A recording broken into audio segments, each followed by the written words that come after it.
We're meeting again, obviously, to review the governor's emergency powers, and certainly appreciate all of your participation in this press conference. We're here to talk about today a proposal by House Republicans that will give the legislature some increased flexibility and an increased voice in the process. And we hope that it will spur more communication and more involvement of the legislature by the governor's office. That's our sincere hope. Minnesota businesses and legislators of both parties were really left in the dark, even the last time the governor issued some executive orders. And it really demonstrates the governor's unwillingness to work both with the legislature and with folks who are impacted the most by these executive orders. The governor does have meetings with the Minnesota Licensed Beverage Association, with Hospitality Minnesota, but yet when it comes to actually making the decisions, he doesn't include them in the decision-making process or solicit information from them. So, this really kind of demonstrates that getting a briefing from the governor's office isn't the same as being involved in the process. And that's how the legislature feels as well. And it's not just legislators who are Republicans. Legislators in both parties were finding out about the governor's decision, many from the press and just hours before the governor's announcements. So we know that there's frustration by all legislators in both bodies and in both parties. We know that this makes it difficult for us to communicate with our constituents. We have constituents all across the state who are begging us for information about what's happening and what the next steps might be. But unfortunately, we as legislators really have no information, and the governor has kept us in the dark. So, we learned about the new restrictions from the press in many cases. And unfortunately, we have no participation in actually coming up with the direction for how we respond to COVID and this pandemic. I want to introduce Representative Barb Haley. She has really been a leader in our caucus on working out solutions that might really help us move forward in a positive and collaborative way. In addition to that, we're going to be joined by Representative Dave Baker, who has worked with her in many of these cases. Both of them have really tried to work across the aisle and include Democrat legislators in their solutions. And one of the solutions that we're going to roll out today is some modifications to Chapter 12. And we're going to bring that up for a vote on the House floor. It's a Representative Haley bill. And we think that this would be a really positive step in moving forward and working more closely with the governor and having the legislature really be at the table and part of coming up with those solutions. So I'll turn it over to Representative Barb Haley. Good morning, everybody. Thanks, Leader Doubt. This is Barb Haley. I represent District 21A. Minnesota right now is in the midst of the longest peacetime emergency ever in our history, pretty much 8 months to the day. The governor has enjoyed unprecedented powers and in a lot of cases left the legislature out of the process. Right now, as you know, the only way for us to end an executive order is to end the peacetime emergency altogether, which would end all of the executive orders. And that is not my goal. That's not what we're trying to do. Today, I'm bringing forward legislation that will be introduced in the House and the Senate that would give the legislature additional tools. And my goal is to simply improve communication and collaboration with the governor's office. My bill is fairly straightforward. Similar to the current peacetime emergency, the governor still would retain his flexibility and the ability to issue executive orders with the full force of the law for 30 days. After 30 days, the legislature would then have the ability, but we would not be required, but we would have the ability to look at each individual executive order and decide if we wanted to rescind that or make changes to it. Starting in January, we will have a bipartisan majority in the House who will have voted in the past with us to end the governor's emergency powers. Without any changes right now in the process, the only option available to us would be to end those powers altogether. We all know that COVID is a serious illness. Right now, the state is in a very critical situation. My bill does not change anything about our ability to respond to that. And again, giving the governor his emergency powers as they exist. All we are trying to do is get the legislature a seat at the table again. I would think that this would have bipartisan support. And as Leader Dowd has said, Representative Baker and I have been in touch with many of our DFL colleagues. We believe this bill simply gives the governor some breathing room, frankly. If the legislature does not like an executive order that's having negative impacts on some of our constituents and might have issues that we want to change, this just gives us the opportunity to weigh in. That is what we are looking for. We need to be working very closely together to combat this pandemic. We all want to do the right thing. It's my sincere hope that this proposal today will receive support. And I will turn it over to Representative Dave Baker to talk specifically about some of the impacts to the hospitality industry.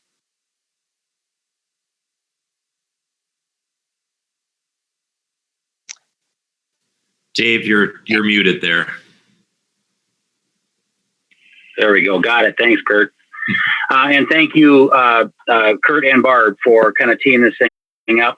As many of you know, I have been working in the background on this issue for many, many months, actually, with my Democratic colleagues, because facing this kind of epidemic in our business world in all of Minnesota has been a real challenge. And, we have had actually Zoom calls with the Commissioner of Deed and some MDH folks in a bipartisan fashion with three Democrats, a couple Republicans. We're representing really 200 and some thousand people on a Zoom call at a time.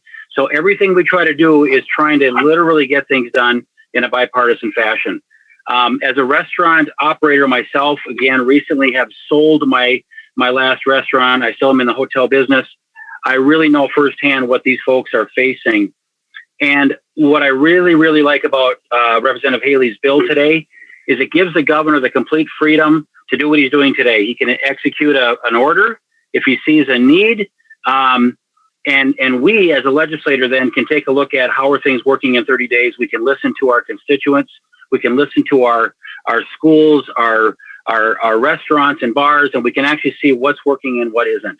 I have a lot of concerns about the recent announcement this week, and a friend of mine in my district, Donovan, will speak shortly about some of the concerns that he's having as well with the recent thing. And again, even part of the executive orders that he announced this week weren't all that bad.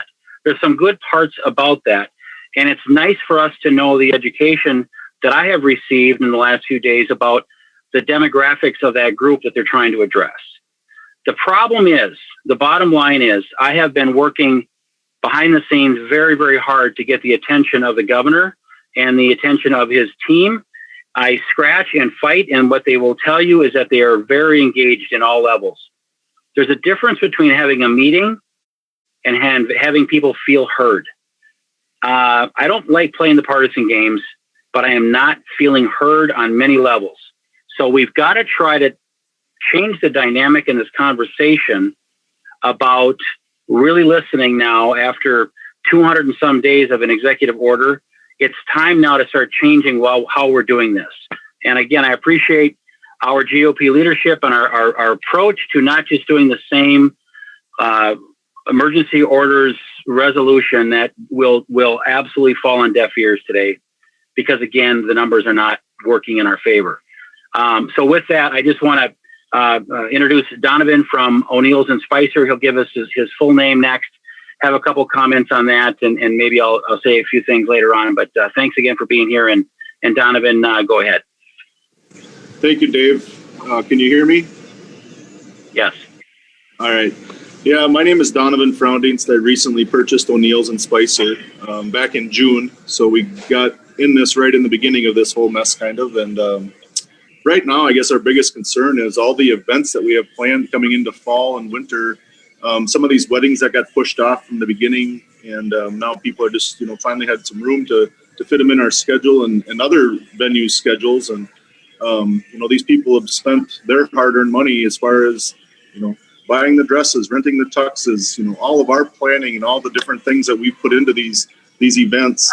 And we're not really even asking or, trying to get the extension of the 10 o'clock limit, but, if we could just have these events and get these weddings and these different events, through and have these life events for these people taken care of. And and also just the taking away the seating from the bar. I don't quite get the understanding of where that is much more critical than the table service itself. I mean, for the most part, the bar seating is for that one or two people that come in and just want to grab a quick bite to eat, or sit down and maybe have a cocktail. Then they're not tying up the additional tables. We're not having one person sit at a table of four and restrict our capacities even greater. So those are just two of the biggest concerns that I kind of brought up with Dave and we talked about, and I just appreciate him giving me the opportunity to voice my opinion. And anything else you want me to touch on, Dave? No, Donovan. That's really about it. Thank you for that. And my final comment really is just, and I'll let Barb and Kurt take it over. And being in the restaurant industry myself, I just know that being involved in these conversations before decisions actually get rolled out would be so helpful. And again, with Barb's bill, this would be a classic example of why this should pass, why any member on the House floor would vote against having a voice in 30 days after the executive order is issued. Would just be hard for me to understand why you wouldn't want to have a voice there. I think it just would be a real lack of leadership and trust that legislation can actually do some good things too. But 201 legislators representing the entire state of Minnesota have really been left out of this conversation about how do we best move forward in a safe manner in businesses in Minnesota. So I just think this bill is a great, really well watered down, but yet effective way for the legislature to become involved 30 days after an executive order is issued. So I'll stand back and let the team take it from here. Thank you. Thanks, Dave. The other significant constituent group that we have heard from, in addition to the hospitality industry, is our educators. Many are contacting us every month regarding the executive orders and the difficulty they're having in kind of constantly having to change their plans. They feel quite disconnected from decisions that are being made by MDE and being executed through the executive orders. The superintendents have told us that they haven't had input and they haven't had advance notice before the sweeping changes are needed. This needs to change. And this is another reason why, as Representative Baker has said, we believe this is a compromise approach, a very reasonable approach that we're putting forth today. I would like to introduce a superintendent who's joining us this morning that can give you some specific examples. His name is Mike Harvey, and he's the superintendent for Zumbrota-Mazeppa schools. Mike, you can take it from here. All right. Thank you, Representative Haley and Baker and Leader Doubt. As Barb said, I'm Mike Harvey, superintendent of Zumbrota-Mazeppa schools. I'm a parent. I've served in the classroom as a teacher. I've been a coach. I've been a principal. And now lead a district as a superintendent. Schools are complex and they're a vital fabric of our communities. So I want to just share with you a few things that have happened as a result of some of the executive orders. And really, as what has been already spoken about, we've had very, very little input into this, and oftentimes are only invited in afterwards to clean up the aftermath of some of the items in the executive orders that maybe haven't been thought out. So starting this spring with Executive Order 20-19, basically it created a unilateral change in placement and services for special ed students and students that qualify under Section 504 of the Americans with Disabilities Act. Basically, we do a lot in schools for kids. And part of that education is we literally, as part of some of these plans, we feed kids, we help kids walk, we provide physical therapy, occupational therapy. We supply adaptive equipment so that kids can read and learn in the school environment. The order this spring immediately placed those kids in their homes. We were not allowed to provide those services in their homes, and we were not allowed to provide those services or bring those kids back to the school. So those kids were really abandoned this spring. We tried to contact our representatives. but they couldn't do anything because of the way that the current executive order was written. So we were directed to not do those services. For 2 months then, we worked with begging parents and teachers who wanted to provide these services, but we couldn't. And the real threat then for COVID-19 for these families was the loss of education because of what could not happen because of the executive order. And it went on for 2 months. I understand that if something happens and it's not quite what we wanted it to be, won't we make adjustments? Why would we let that carry on for 2 months? And that was the first one I want to talk to. And then last week when the executive order came out, and it basically says that we're to provide an additional 30 minutes of prep time for teachers per day. That 30 minutes might not seem like a lot, but it really, again, falls on the backs of the kids. It is over 2 weeks of instruction in the rest of this in the rest of this school year. That's 2 weeks of lost instruction for the kids. That's 2 weeks of additional daycare for the families as they try to cover the time that the kids are not going to be in school because of the executive order. So we want to make sure that we're thinking these things through. 30 minutes changes everything in schools. It changes bus routes. Do we even have bus drivers that can transport kids at these different times? It changes our entire schedule in the school. It has a lot of effects, impacts that I don't know that were always thought out. There were leading organizations in our state, the Minnesota School Boards Association, which represents all the elected officials in all the districts across the state. They weren't at the table. MASA, which represents all the superintendents, they weren't at the table when these decisions were made. And as a result, there were a lot of unintended consequences that came out of that executive order, and that we're still trying to figure out how we're going to do this by the 30th. And now we have executive orders that really are in conflict with executive orders.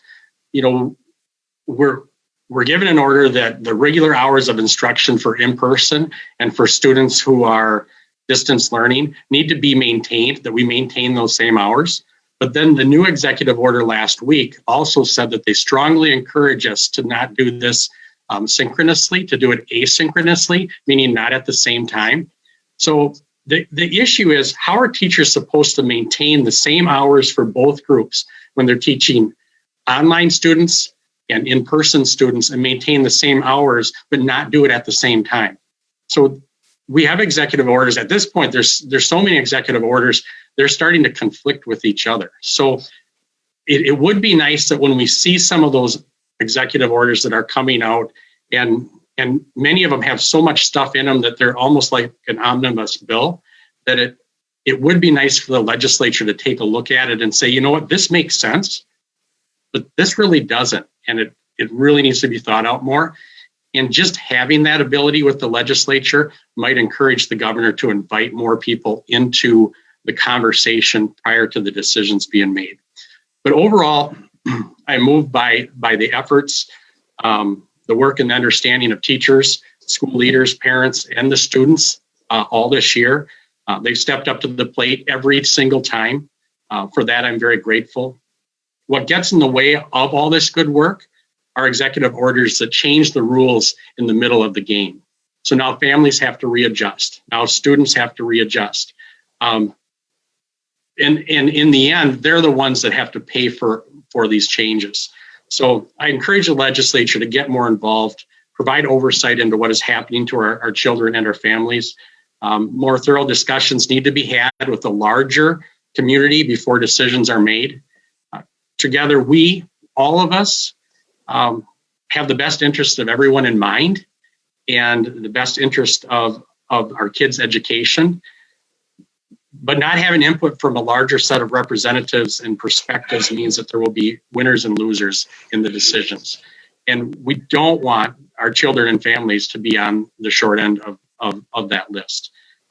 Please involve the voice of our leadership organizations in these decisions. This is not happening enough. And include the provision in House File 4657 so that it does not happen again in Minnesota. And if it does, the Minnesota legislature would be able to take a step in and make it right again for students and families. Thank you. Thank you, Superintendent Harvey. I think you've heard really good commentary this morning from our hospitality industry and our superintendents. Again, we believe this is a reasonable approach that gets the legislature back to the table and frankly allows us to do our jobs. Our jobs are to represent these restaurant owners and these teachers and these superintendents and these parents. And we are being shut out of that process right now. So that is our goal. I think we can open it up for any questions right now.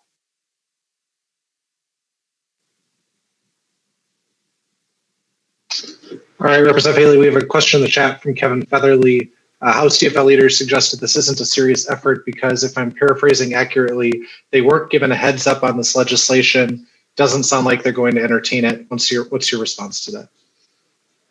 Well, thank you for the question, Kevin. It's disappointing to hear that, and it just kind of sounds like politics as usual. This bill isn't a surprise. Representative Haley has introduced it at past special sessions. I personally talked to Melissa about this days ago, and I think I'm disappointed in the Democrats in the House who really have been unwilling to find the creative solutions that will encourage collaboration and get us all working together. I think Minnesotans really have a very simple expectation, is that all of our elected officials will work together. I think we have a rich tradition of divided government in Minnesota. We saw that again this election, and Minnesotans wanted us to frankly work together. So I think it's really important that they kind of do a little self-reflection and come to the table and really try to figure out how we can better collaborate and work together. And there's almost no better way to do that than literally something like this. So Barb, I want to thank her for bringing this bill forward. Disappointing that Democrats would even suggest that this was a surprise when I know she has introduced it in previous legislative sessions. So, our hope is that they'll see the light here. This is a very, very common sense, very minimal change. And I would be shocked, frankly, if Democrats didn't support doing this. So we'll look forward to a conversation on the House floor today, but I really would be shocked if they didn't accept this provision. Representative Haley, did you want to weigh in at all? Yes, thank you, Leader Dowd. I'd like to add that Representative Baker and I have been on the phone for a week, every day and into the evening, reaching out to our DFL colleagues. This is a very sincere proposal. I don't play it any other way. That's how I work. That's how Representative Baker works. And we have been talking to them and listening to their input and answering their questions for a week. So to say that there hasn't been any involvement really is not true. All right. Esme, did you want to unmute yourself and go ahead with your question? Yeah. I have a question. What exactly is your plan for dealing with COVID? I know that this is addressing the emergency powers and getting you folks more involved in that, but many of you have been very critical all along of the governor's specific plans. Leader Dowd, what is your plan to deal with this crisis?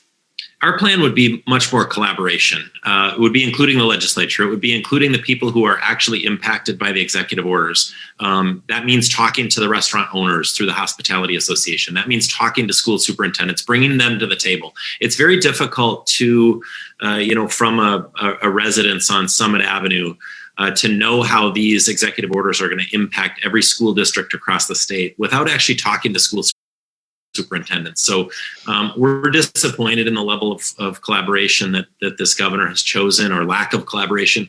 And frankly, we would be much more inclusive. What specifically would you do? I have a list of requests as long as my arm that have not been responded to by the governor's office. And it's very difficult for us to, come up with complete plans and to feel like we're even involved at all, or even answer questions from our constituents when we're not provided some of the most basic information about what's happening with COVID across the state. Number one, and I've been very clear from the beginning about things that I would have done differently. I would have locked down nursing homes earlier instead of transferring COVID positive patients into nursing homes. I think that's something that could have saved a lot of lives early on. I think we also can't ignore the data and the science behind COVID. And what I mean by that is if you are a student in a school in the state of Minnesota, COVID is 2,000 or 3,000 times less severe for you than it is for somebody who's right now living in a nursing home. And we can't pretend that there's not that significant difference. And we can't treat those two populations the same. So I would have a resolution to this that would frankly allow our school students to be back in school, to get the education that they deserve. And if somebody has, and the default would be in the classroom, and if somebody has a reason that they have a reason not to be in a classroom, maybe somebody's high risk in their home, then they can certainly choose to do a distance learning option. But I'm fearful that we're going to have an entire group of kids who are going to be a year behind in school because the distance learning isn't meeting the requirements that those kids and families have. And the kids who are going to be impacted the most are going to be kids who are most impacted by the achievement gap, our low income and our minority students. And frankly, we can't ignore that. But the data is very clear. Those kids are at very low risk, not only for infecting with COVID, but they're at even lower risk for transmitting it. So we can't ignore the body of data that's out there now since kids have been back in school in many, many states. And we can get kids in school safely. And I think we owe it to our kids to do that. All right, Dave Orrick, did you want to unmute yourself?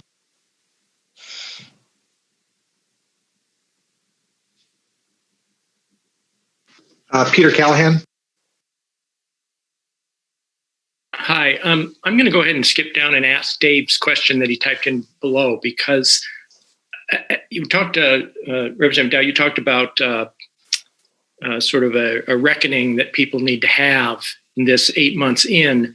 And I'm curious as to whether Republicans need to have a reckoning about the even demonization, but certainly ridicule of masks and mask wearing, mask mandates from the president on down at events in this state.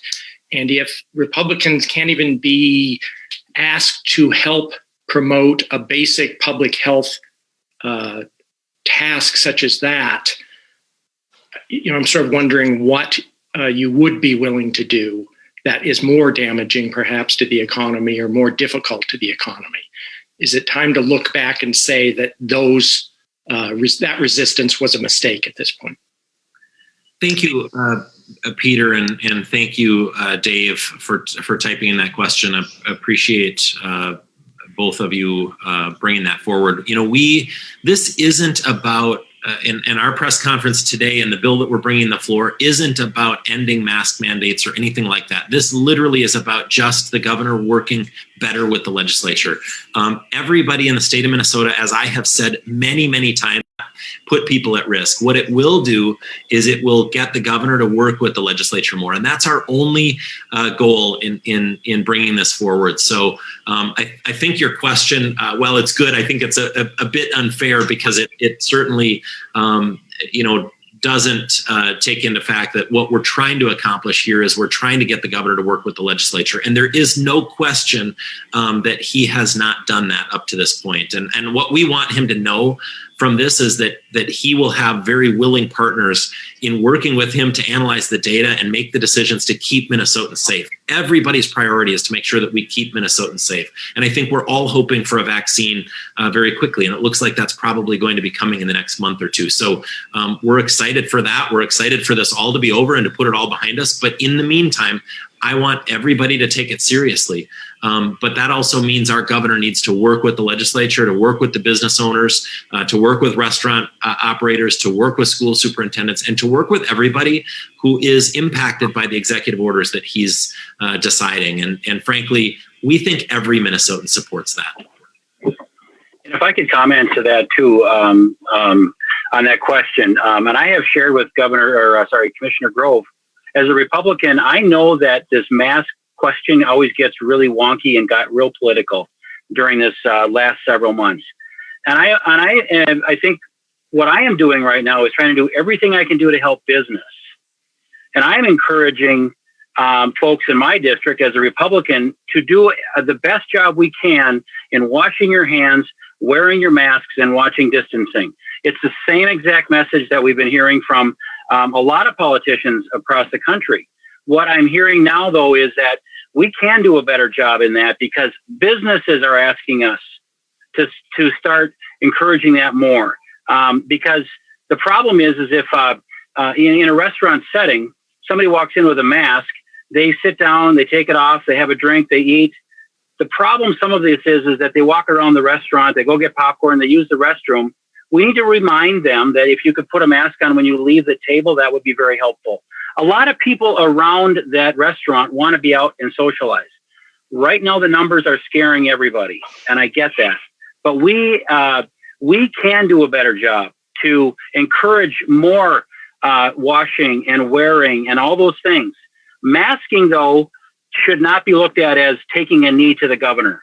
Not at all. It should not be.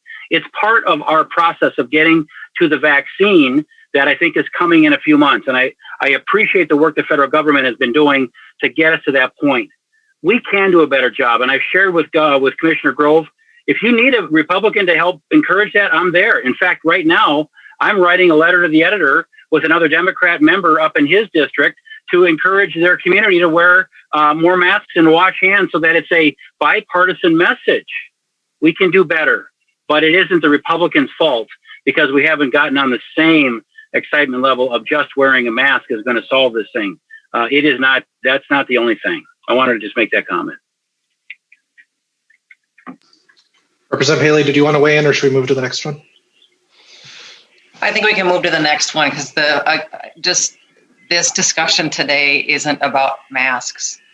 It's about process, and we need to prepare for the next legislature coming in January. That is my goal, so that we have a better process. This is a serious situation the state's in. I've had family members impacted, as many of us have. So nothing that I'm doing in my bill diminishes the seriousness of this disease, diminishes the seriousness that we need to take our response, and it does not change the governor's emergency powers. So I want to be very, very clear about that. And you can go on to your other questions, Andrew. Okay. Mary LaHammer, I believe you were next. Yes, actually, I have two. I do want to follow up on this thread. Leader Doubt, can you tell me if you will be, strictly encouraging and enforcing your members wearing masks and distancing? The last 5-6 special sessions, it hasn't been consistent in the legislature. Or are you going to take a harder approach to that in light of the numbers? Actually, the numbers don't change our approach. We have taken it seriously, and since the governor issued a mask mandate, I have told our members that I expect them to wear masks on the House floor, and they have done that. Obviously, I think they take them off when they're speaking into the microphone. And even though the governor exempted the legislature and legislative meetings, we don't think that our members of the legislature should treat ourselves or think of ourselves as above the law or any different than our constituents. And if we feel that it's in the best interest of public safety for people to wear masks out in public, we're going to do it here in the legislature. And we're going to show people that we also think that that's important to keep people safe. But today's discussion isn't about masks. It's really about getting the governor to work with the legislature again. And that's going to be our message on the House floor today. Yep, understood. And then a follow-up, kind of related, but it's related to today and perhaps the balance of power at the Capitol. Can you comment about what you know and what you're thinking about the possible change in the Senate president in the other chamber? And then, the real impact is that there could be a special election. And if there's a 1-vote margin in that new chamber, control of the legislature could be in the balance here. Yeah, potentially. My guess is that there's a lot of speculation going on as to what might happen, and sometimes in the Capitol sphere we get a few steps ahead of ourselves or trying to imagine what's going to happen. And this whole thing is predicated on that if Amy Klobuchar would get a position in the new a Biden administration, then that would create a vacancy in her Senate seat, which then would be filled potentially by the lieutenant governor if the governor were to appoint her, and then the Senate president would ascend to lieutenant governor, which we've had happen right in the last 4 years here in Minnesota. So certainly it's possible.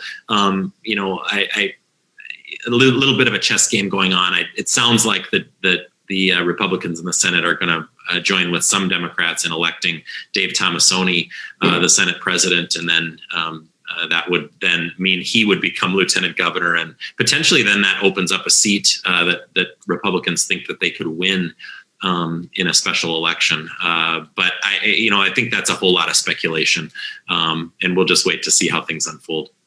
But you think Republicans have a good shot at that seat in light of, their gains in northern Minnesota and potentially it looks like we are very close to winning that seat on at least half of that seat on the range in the House race between Julie Sandstead and Rob Farnsworth. Initially on election night, it looked like we had won it. Then it looked like there was some errors in the numbers being reported. And it looks like our candidate right now is down by about 38 or 40 votes.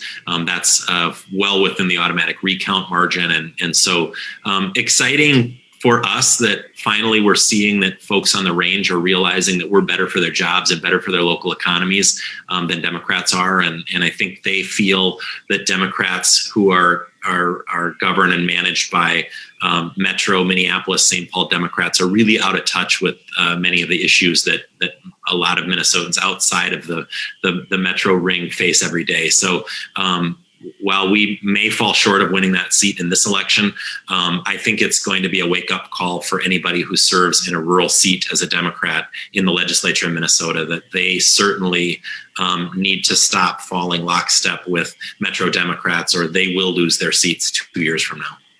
Thank you. All right, Bill Werner is up next. Yeah, I have a question for Leader Dowd, and I asked Representative Haley this yesterday, and she gave a pretty good answer to it, but I want to ask Leader Dowd in the broader caucus context. Why would even if you are able to get this measure get Senate support for it and get a bill to the governor, why would he sign it? Why would he give away some additional power that he has now? Because if you want to cancel it now, you got to cancel the whole shooting match. Why would he let you just pick away at pieces of it and make it easier for you to do that? Why would he sign a bill like that, Mr. Leader? I appreciate the question. My question is, why wouldn't he? Why wouldn't he want to be more collaborative? Why wouldn't he want to include the legislature? And why wouldn't he want the legislature to have the flexibility to take a look at each executive order individually? If I were to say, gosh, I'd be surprised if he took this, I would be buying into the premise that our governor really loves power and really doesn't want to give any of it up. And while it seems like that's the case, I think this is the perfect off-ramp that allows him to have more interaction and collaboration with the legislature, but still maintain the flexibility to react and act quickly where he needs to. This one seems like the very least or minimal action that he could take to collaborate with the legislature. And I think it looks like a great first step when you look at it. So I'd be really surprised if he didn't want to do this. And I think more importantly, I'd be very alarmed if he didn't want to do this, because if he doesn't want to take this step, then he really does care more about the power and control than he does about working across the aisle and working with the legislature to do what's best for Minnesota. And that's a scary thought for me. Thanks, Mr. Leader. Okay, next up, Dana Ferguson. Hi, Representative Haley. I was wondering if you could talk a little bit about why you chose the 30-day period as sort of a testing ground for these executive orders. And are there any that you would be ready to amend or to strike right away if this passes? Thank you, Dana. The 30-day period, basically, because that's how the emergency powers statute reads right now, that we are not in session, so we are called back in every 30 days. So it is our opportunity to engage in the legislative process. So that's why that makes sense. That can change when we're not in a special session anymore and we come back in January. I think you heard this morning, 2 executive orders that were put out this week that we would recommend changes to. And on many of these, Dana, it's nuances, and it's the nuances that are coming to us directly from our constituents that are impacted by them. You know, you heard the restaurant owner from Spicer, and I heard from restaurant owners in my district. The bar issue. So does it make sense that somebody can sit at a table and have their meal, and somebody can't sit at the bar that's, you know, how many distance away, have a meal, and then leave the restaurant? Reducing that bar capacity brings these restaurants down to maybe 35% of their capacity from the 50, which isn't sustainable. So that's their question to us, is explain to me, Barb, why does that make sense? Well, how is that going to reduce COVID spread? And I'm not talking about hanging out in a bar, young people at night drinking without masks. This is restaurants that, you know, have bar seating. So again, it's these nuances.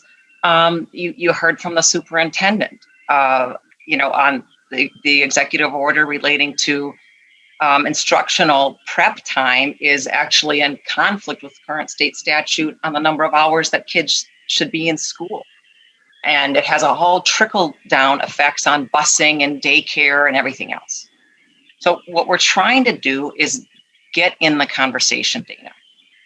If you want an example, very easy example from, you know, months ago would be the graduation ceremony requirement. We had many districts around the state that have very small class sizes, and they spent months and months putting together safe COVID plans for, you know, 20, 30, 40 students to walk up and get a diploma spread across on a football field in masks, only with their parents, you know, attending. Detailed plans. And they got no response from MDE, no response from the governor.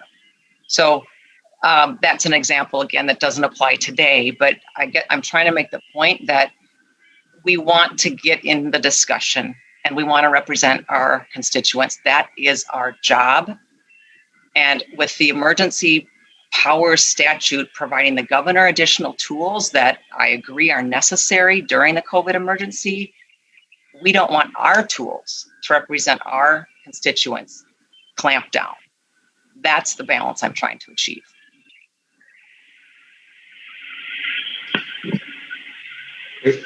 Carla Halt.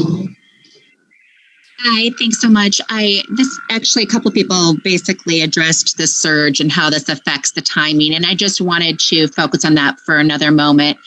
Given the surge, given that today there are 7,200 new cases and that at this point we have nearly 2,800 deaths, do you at all consider the proposal of this to be unfortunate in terms of timing? And was there any thought given to perhaps waiting for a week when we are not having a record number of deaths? And how do you plan to respond and, if you will, justify that?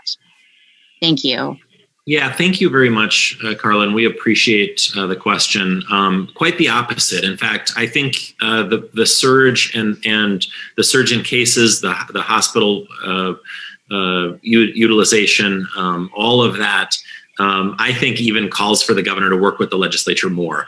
This isn't about stopping the governor from doing anything. There is no suggestion of that even in this proposal. What this is about is just getting the legislature to work with the governor, or the governor to work with the legislature.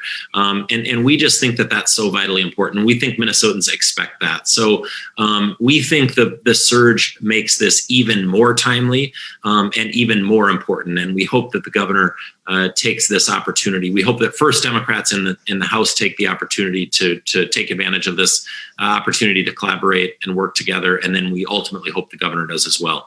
We think this is a very important step, and we think it's the least that they could do to just get the legislature kind of re-involved in the process.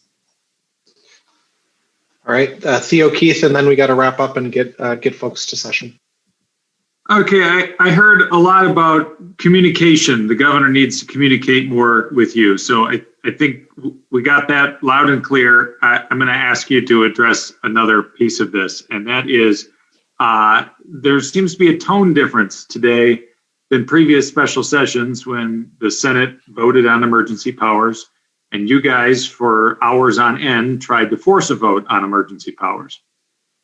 Is this tone difference that's pretty loud and clear today an acknowledgement that this is more serious than what you guys have said it is in the past? No, I think actually the tone difference that's probably notable is that the governor, I think, saw the election results and realized that, it looks like Minnesotans do want us to work together. And we've been telling him that. We've been telling him that all along. I think what you're seeing more from House Republicans today is this is a real sincere olive branch to Democrats in the House and to the governor to take a very small step and move in the direction of collaboration and better communication and let's work together to keep Minnesotans safe.